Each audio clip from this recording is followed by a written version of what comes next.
One thing do I teach, O my disciples, suffering and deliverance from suffering. It was in this way that Gautama the Buddha, living in the 6th century BC, gave the gist of his whole teaching. And it's for this reason that many commentators and critics of Buddhism have called it a way of escape because of its tremendous concern with the problem of human pain as the fundamental problem of life and the means of deliverance from pain. But I believe this is really a very mistaken criticism, because there is nothing that is so much the very essence of suffering as the fear of suffering itself. And if the doctrine of the Buddha were fundamentally based on an obsession to get rid of suffering, it would be a kind of self-contradictory vicious circle. This is very well illustrated by another of those stories which I tell from time to time, where a student came to his master with the question, "It is terribly hot, and how shall we escape the heat?" In other words, this was a symbolic question, asking about the whole problem of the heat of suffering. It is terribly hot, and how shall we escape the heat? And he answered, "Go right down to the bottom of the furnace." "But in the furnace," said the student, "how do we escape the scorching fire?" And the master's final word was, "No further pains will harass you." Now you might say then that the attitude of the Buddhist philosophy to suffering is not at all one of turning away from it, of solving the problem of suffering by turning one's back on it and escaping it. Rather, its whole attitude is that the solution to the problem of human pain, whether it be physical or whether it be moral, is to go right into it.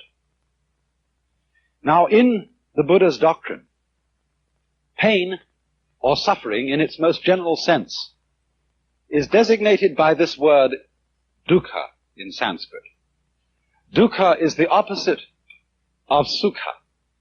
And if you break the word down, du here means what is disagreeable, painful, bitter, and ka means condition. Su means what is sweet. So you might say this is bitterness in contrast with sweetness. And the first proposition of the Buddha's teaching, what is called the first of the Four Noble Truths, is the idea that life as we live it is fundamentally dukkha, fundamentally a kind of chronic frustration. And man's effort is always to get rid of this and go to that. But the basic idea of the Buddha was that if you have this, you must have this because these two contrast with each other. You don't experience this unless you experience this. You don't experience this unless you experience this. So if you go after sweetness, you cannot experience sweetness unless there is always as its background the contrast of bitterness.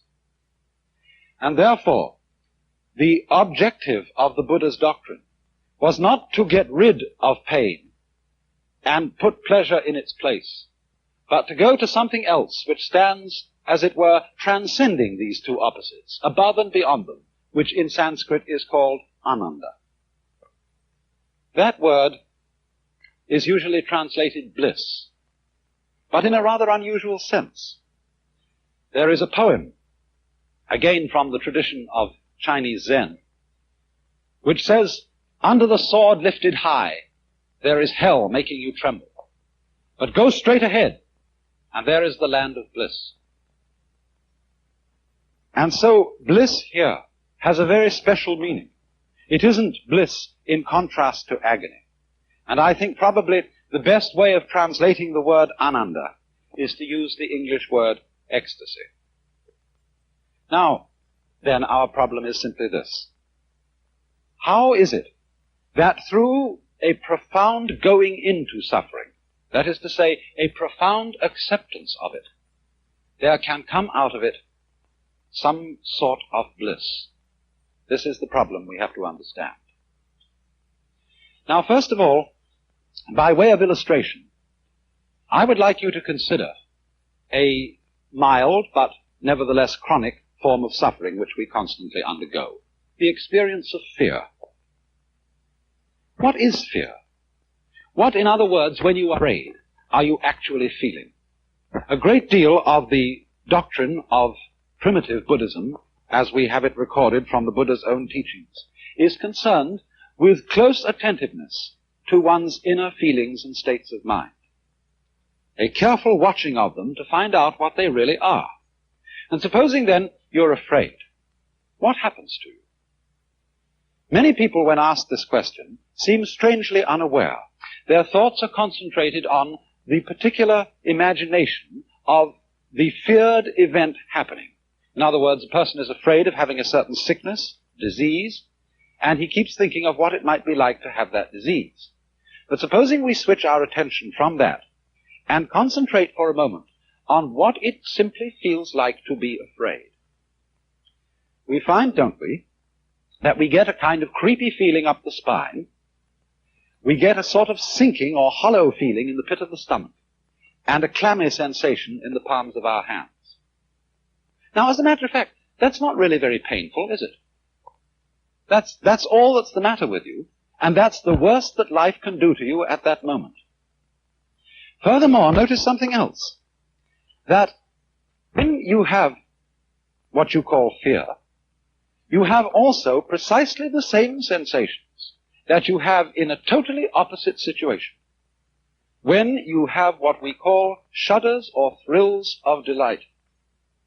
They are the same shudders, the same trembles, sometimes even the same creepy feeling up the spine, the same sinking feeling in the pit of the stomach, that a very profound, positive emotional experience can excite.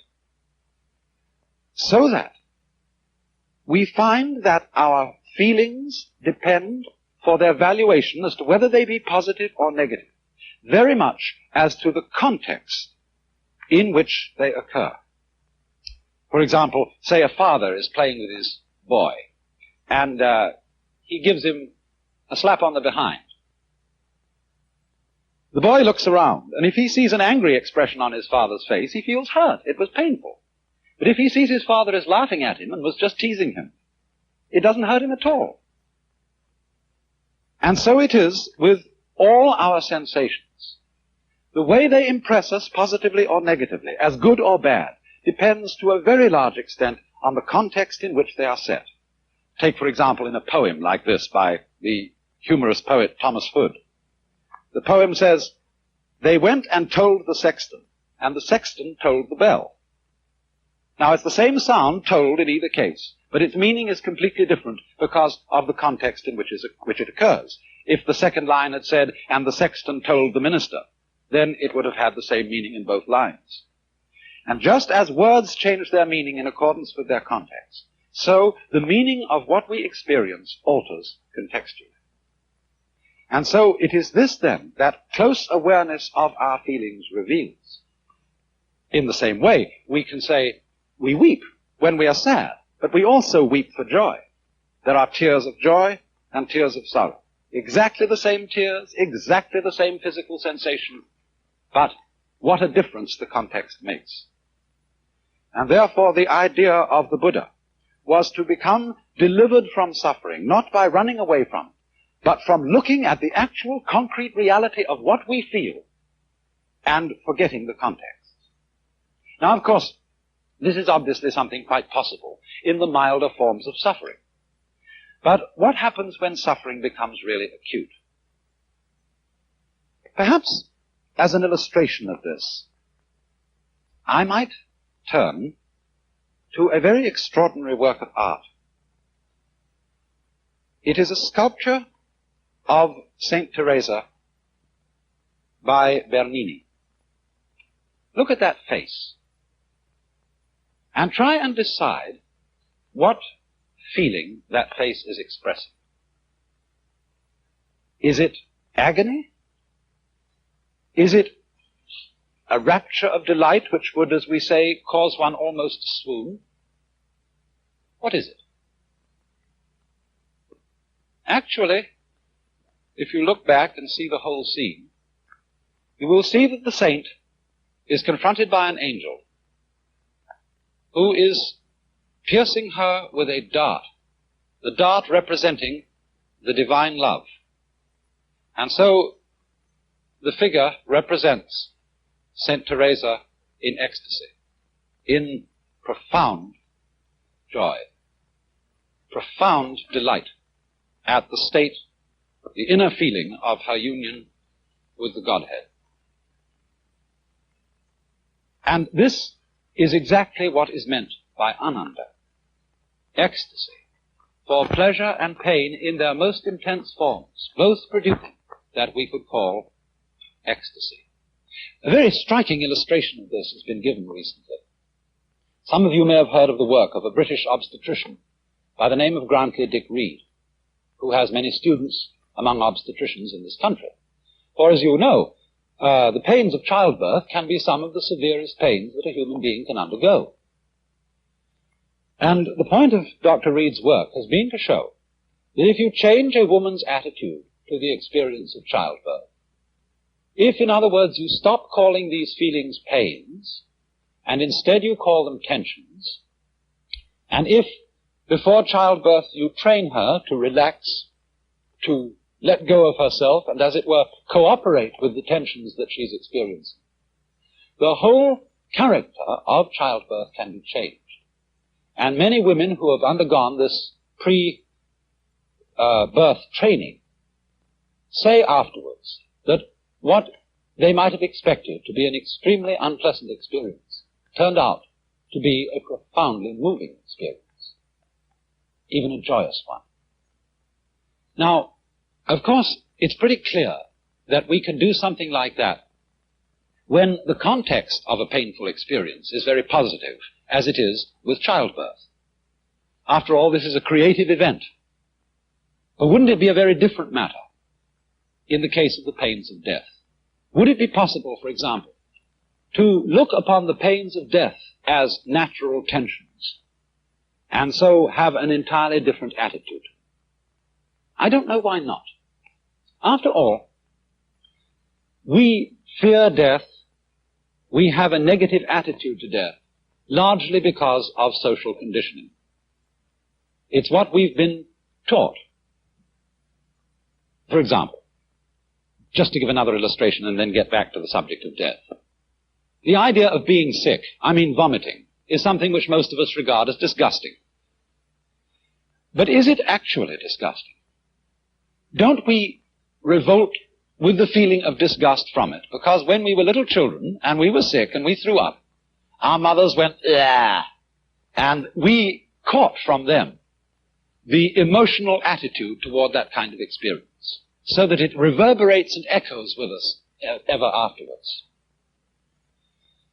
Well, it's rather the same with death, because death is, after all, beneficent. If we never died, not only would our world become hopelessly overpopulated, not only might we become utterly bored with century after century after century of experience without intermission, we might crave death after the first 500 years of life. And never to be able to have it would be like the torture of a chronic and fantastic insomnia. So, if death is fundamentally merciful, if it is natural, if it is something that is just as much an integral part of being a human being as having a head or having hands, then would it not be possible to have a changed attitude to death in any community or society, so that in due course people could begin to look upon the pain attending death in the same way as they can be taught to look upon the pain attending birth? Now, there's another aspect of the problem, and that is that a great deal of our negative attitude to the experience of pain, and acute physical pain I'm speaking of now, is connected with a certain culturally conditioned unwillingness to react to pain in the natural way. In other words, we are afraid of giving in to suffering in the way that our own physical organism suggests to us. We are afraid of crying. We're afraid of screaming. We're afraid of going into those very undignified motions which constitute the human being's reaction in pain. Even though, as I just pointed out, we sometimes have the very same reactions in acute pleasure. But we are fundamentally ashamed of pain because we are taught that giving in to pain, weeping or something like that, is unmanly, sissy, or something like that. Now, it's a very dangerous doctrine that a human being should always be rigid in conditions of suffering. I often like to quote a passage from that Chinese philosopher, Lao Tzu, Lao-Tzu, which says, "Man at his birth is supple and tender. In death he is rigid and hard. Plants when they are young are pliant and soft, but when dead they are brittle and dry. Thus, tenderness and softness are the companions of life, but rigidity and hardness are the companions of death." In other words, there is strength in weakness. Consider a cat. When a cat drops off a tree, what does the cat do? Does it go rigid? Does it say, "I'm going to be a real tough guy and meet the ground without flinching"? Does the cat stick out its feet like this? No. Because if it did, when it hit the ground, it would be just a broken bag of bones. When the cat's in midair, it relaxes. It goes with it. It becomes weak. And so it hits the ground with a soft, heavy thud and is unharmed. Think also of water. Water was one of the basic symbols of Lao Tzu's philosophy, to be like water. Nothing in the world is softer and more yielding than water, and yet at the same time, nothing is like water for overcoming and wearing away things which are hard, like rocks. And thus, if you put a knife into water and you try to cut it, what happens? The water gives completely to the knife. The water closes up wherever the knife went. And although you strike at it as hard as you like, you can never create a wound. So it is, you see, because of its softness that the water triumphs over the hardness of the knife. So then it's the same with human beings.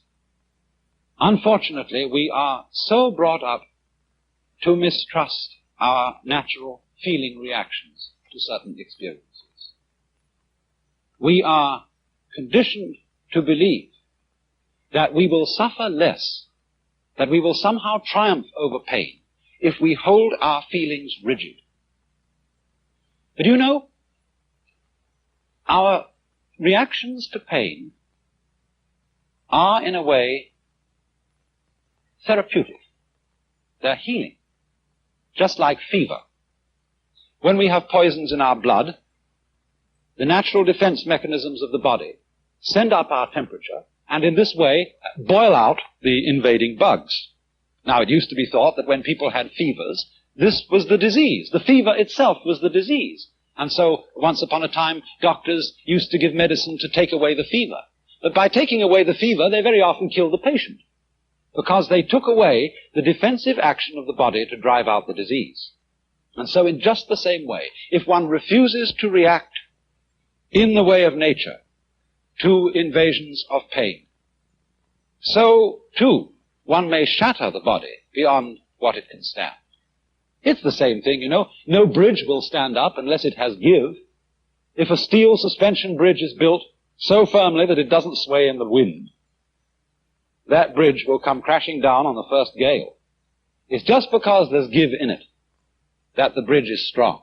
Take a great building like the Empire State. The Empire State also has a sway in it. And if it didn't have that sway, it would be a very insecure structure indeed. So then, when we are willing to react to pain as our own natural feeling suggests, if we're willing to scream, if we're willing to weep, if we're willing to wriggle and writhe as pain suggests to us to do, a very strange thing happens. The very willingness to react in that way often makes it quite unnecessary to do so. Now, you may say I'm just talking big, and the only way I can prove what I say is the next time you have a toothache, the next time you have any serious pain, see what happens if you do this. If you, as it were, go along with the pain and don't try to fight it, yield, become weak, and you will discover the strength of weakness. So then you see, this is not really an escapist philosophy at all. It is most definitely a philosophy of keeping in mind the actual reality of the situation in which you find yourself. I don't know what could be more realistic than this, what could be more fundamentally facing the hard facts of life. One keeps his attention on the actual concrete fact that is happening as distinct from our socially conditioned and inculcated ideas and attitudes about it. And this is really facing reality 100%. And so, there come out of this two basic results. The first is that when we don't resist pain, we don't set up a vicious circle in connection with it. Take the pain of fear again. Supposing you're in a situation where the doctor has told you you have to have an operation. And of course, if you're going to undergo this operation in the best way, you need to be rested, you need to have plenty of sleep, you need to be strong, and so on. Well, fine advice, isn't it? Because the moment you know you've got to have an operation, you're liable to get a bit frightened, and then you know you ought not to be frightened. You ought not to stay awake at nights and worry about it. You need sleep. And then you get afraid, you see, because you're afraid. You're afraid that your fear is going to lead to insomnia and debility, and so you are afraid of being afraid. And then because you see that you are afraid of being afraid, you are afraid because you are afraid because you are afraid. So that worry is always a vicious circle in which you are worrying because you worry, because you worry, because you worry. And this, as it were, builds up a whole chain of reactions which makes the pain of fear worse and worse and worse. So then, if at any point in this link we can, as it were, be willing to be worried, and then you don't worry about being worried. Be willing to be afraid. Then you don't have to be afraid of being afraid. And so this, in other words, diminishes the total amount of pain because it doesn't allow the painful situation to build itself up and up and up and up. In the same way, if somebody stuck a hook into you and you pull away from it, well, the hook goes more deeply into you. But if you're caught like a fish on a hook and you go with the hook, this reduces the amount of tension. And this works backwards all the way down the line. Now there's also a second result. And that is that when our mind, our consciousness, our attention is fully focused on what is, on the actual situation, as I said, we are free from various thoughts about it and associations with it that bring up a context which makes the experience painful. So you might say that this is an attitude of taking things as they come, one at a time. For example, many of you who are not blessed with dishwashers have to wash many dishes day after day. And when you've been married as a woman for, 10 or 11 years, one day you're sitting there at the sink, utterly weary of the whole thing. And in your mind's eye comes the immense pile of dishes which you've had to wash day after day in the past. There they are in your mind's eye, standing up, piled forever and ever on the draining board. And also in your mind's eye is that enormous pile of dishes that you're going to have to wash in the future. And you think, my life is that of a mere drudge, washing dishes, washing dishes, washing dishes, and there's no end to it. But if you were realistic, you would see this. You have only one dish to wash in your life, this one. You can only wash one dish at a time, and that's the only one you have to deal with.